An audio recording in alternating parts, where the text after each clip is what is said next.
So last week, my friend Dan texted me, "Hey, do you want to come with me to pottery class on Thursday?" I signed us both up.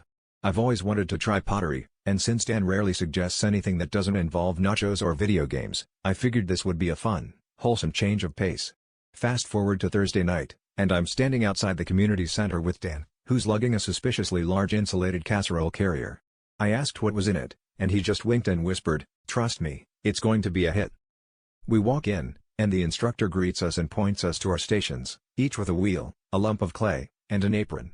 Meanwhile, Dan starts unpacking his casserole, pulling out a crock-pot, a ladle, and a loaf pan.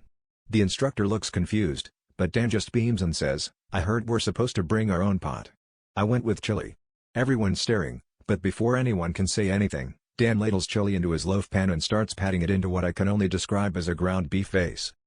As the class goes on, people are comparing their wobbly cups and lopsided bowls, while Dan is hunched over, meticulously sculpting what looks like a chili volcano. The instructor tries to explain the difference between pottery and pottery, but Dan is too deep into his culinary masterpiece to notice. At one point, he asks if anyone has any shredded cheese for glazing. By the end of the session, Dan has not only managed to confuse half the class, but he's also convinced one guy to try making a soup tureen out of lasagna noodles. On the way out, Dan grins at his creation, a structurally questionable, but undeniably bowl-shaped meatloaf filled with chili.